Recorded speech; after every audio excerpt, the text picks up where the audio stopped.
La mano de Dios, 1986. Empecemos con la más famosa de todas, la mano de Dios.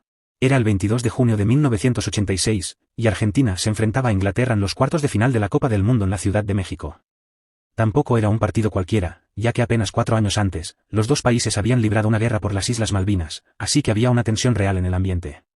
En el minuto 51, Diego Maradona fue tras un balón suelto dentro del área. El portero inglés Peter Shilton saltó para despejarlo de un puñetazo, pero Maradona llegó apenas una fracción antes, y en lugar de usar la cabeza, golpeó el balón con el puño y lo metió en la portería. Fue tan evidente que los jugadores de Inglaterra rodearon inmediatamente al árbitro, suplicándole que anulara el gol. Pero el árbitro en realidad no había visto la mano, así que miró hacia su juez de línea en busca de ayuda. El juez de línea nunca levantó su bandera, así que el gol fue concedido. Apenas 4 minutos después, casi como si quisiera compensarlo, Maradona marcó uno de los mejores goles jamás vistos, regateando a casi todo el equipo inglés antes de definir con tranquilidad. Argentina ganó 2-1 y terminó levantando la Copa del Mundo. Después, Maradona dijo famosamente que el primer gol había sido marcado un poco con la cabeza de Maradona, y un poco con la mano de Dios. Ese apodo lo acompañó durante el resto de su vida. El cabezazo de Zidane, 2006. 20 años después, otra leyenda terminó su carrera en desgracia sobre el mismo escenario. Era el 9 de julio de 2006, la final de la Copa del Mundo, Francia contra Italia. En el tiempo extra, con el marcador empatado 1-1, el defensor italiano Marco Materazzi agarró la camiseta del capitán francés Zinedine Zidane, y los dos intercambiaron algunas palabras. Lo que sea que se dijera claramente afectó a Zidane, porque de repente se dio la vuelta, caminó unos pasos de regreso hacia Materazzi, y lanzó su cabeza directamente contra su pecho, derribándolo al suelo.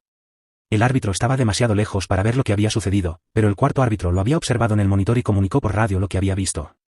Zidane fue expulsado con una tarjeta roja directa, en lo que resultó ser el último partido de toda su carrera. Francia terminó perdiendo la final en la tanda de penales, y ese cabezazo se convirtió en uno de los momentos más repetidos de la historia del fútbol. La mano de Suárez contra Ghana, 2010. Luego está una polémica que hasta el día de hoy sigue enfureciendo a los aficionados de Ghana. Era el 2 de julio de 2010, Uruguay se enfrentaba a Ghana en los cuartos de final, y Ghana estaba a solo unos segundos de convertirse en la primera nación africana en alcanzar una semifinal de la Copa del Mundo. En los últimos instantes del tiempo extra, con el marcador empatado 1-1, el balón se dirigía hacia una portería uruguaya completamente vacía. En lugar de dejar que entrara, Luis Suárez levantó ambas manos y despejó el balón con un puñetazo sobre la línea de gol. Fue expulsado de inmediato, y Ghana recibió un penal que podía haberles dado la victoria en ese mismo momento. Pero Asamoah Gyan, de Ghana, estrelló su disparo en el travesaño, y el partido se fue a la tanda de penales, que Uruguay ganó. Suárez celebró de forma desbordada desde el túnel, y nunca se ha disculpado por lo que hizo, diciendo que la verdadera culpa pertenece al jugador que falló el penal. El gol fantasma de Lampard, 2010. Apenas unos días antes, en ese mismo torneo, otra polémica ya había cambiado el fútbol para siempre. Inglaterra se enfrentaba a Alemania en los octavos de final, y Alemania ganaba 2-1 cuando el centrocampista inglés Frank Lampard sacó un disparo que golpeó la parte inferior del travesaño, botó claramente detrás de la línea de gol, y volvió a salir con efecto hacia el campo. Todos los que lo veían por televisión podían notar que era gol. Pero el árbitro y su asistente estaban mirando hacia otro lugar en ese preciso momento, y ninguno de los dos vio que el balón había cruzado la línea. Así que el gol nunca fue concedido. Alemania amplió su ventaja en la segunda parte y ganó 4-1. El presidente de la FIFA en ese momento más tarde admitió públicamente que había sido un error evidente, e incluso dijo que ese instante fue lo que finalmente lo convenció de que el fútbol necesitaba la tecnología de línea de gol. La desgracia de Gijón, 1982. Ahora viene una que es un poco diferente, porque esta vez nadie marcó un gol ilegal, la polémica fue que nadie quería marcar en absoluto. Ocurrió el 25 de junio de 1982, durante los últimos partidos de la fase de grupos de la Copa del Mundo de ese año en España. Argelia ya había jugado el día anterior y había dado una enorme sorpresa al derrotar a Alemania Occidental al comienzo del torneo. Pero antes de este último partido del grupo entre Alemania Occidental y Austria, ambos equipos sabían exactamente qué resultado necesitaban, porque su encuentro se disputó después de que el de Argelia ya hubiera terminado. Si Alemania Occidental ganaba por 1 o 2 goles, tanto Alemania Occidental como Austria avanzarían a la siguiente ronda, y Argelia sería eliminada en su lugar. Efectivamente, Alemania Occidental marcó temprano en el minuto 10, y después de eso, ambos equipos prácticamente dejaron de intentarlo. Simplemente se pasaban el balón hacia sus propios porteros y apenas cruzaban la línea de medio campo durante el resto del partido. Los aficionados en el estadio estaban furiosos. Algunos agitaban billetes hacia los jugadores, acusándolos de haber sido sobornados, y otros agitaban pañuelos blancos en señal de protesta. El partido terminó 1-0, clasificando a ambos equipos europeos y eliminando a Argelia, aunque Argelia en realidad había ganado 2 de sus 3 partidos. La FIFA investigó, pero dijo que en realidad no se había infringido ninguna regla. Aún así, la indignación fue tan grande que la FIFA cambió las reglas a partir de entonces, de modo que todos los últimos partidos de la fase de grupos de una Copa del Mundo ahora se juegan exactamente al mismo tiempo.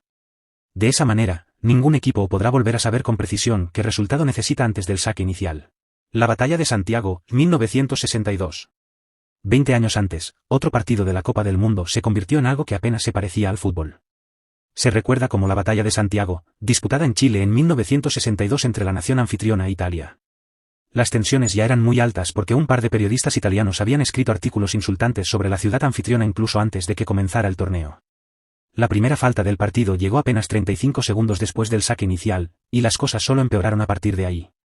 Un jugador italiano fue expulsado muy temprano y tuvo que ser sacado del campo por la policía porque se negaba a marcharse. En un momento, un jugador chileno golpeó a un rival italiano en la cara y le rompió la nariz, y de alguna manera el árbitro no lo vio. Más tarde, ese mismo jugador chileno abofeteó a otro futbolista italiano y, una vez más, nadie fue castigado.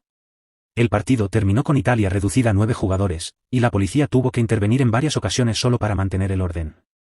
Chile ganó 2-0. El árbitro de aquel día más tarde admitió que el partido se sintió menos como dirigir un encuentro de fútbol y más como supervisar una operación militar. Curiosamente, ese mismo árbitro más tarde inventó el sistema de tarjetas amarilla y roja que el fútbol todavía utiliza hoy en día. El control antidopaje fallido de Maradona, 1994. Y luego está Maradona otra vez, aunque esta vez la historia es mucho más triste que la de la mano de Dios.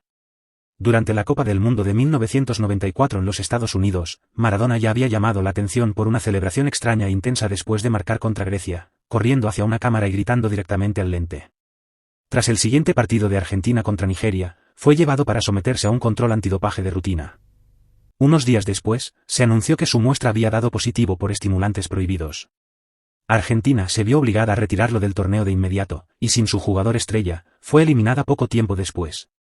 Maradona siempre insistió en que había sido un error inocente relacionado con una bebida energética, pero la sanción puso fin de manera definitiva a su carrera internacional.